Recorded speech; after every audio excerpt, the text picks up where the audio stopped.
Today is the first Friday of February, and you know what that means? It is National Wear Red Day. Why would we want to wear red? What would red bring importance to? Of course, your heart. Because we now know that cardiovascular disease is the #1 killer of women. Most people have no idea. They think it's cancer. They think it's COVID. No, cardiovascular disease is the #1 killer of women. But you know what? Heart attacks are optional. You do not have to suffer the tragedy of a sudden cardiovascular death in your family. We now know that we have many predictive markers of blood work, urine tests, and imaging that we can use to identify whether or not you have cardiovascular disease.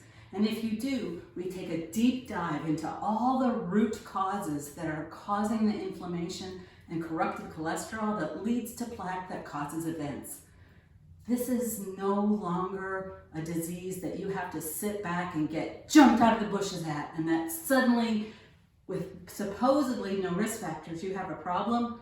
That's not true. We now know what those risk factors are. We can identify them, we can mitigate them, and we can empower you with information to make sure that your family never has to suffer heart attack or stroke.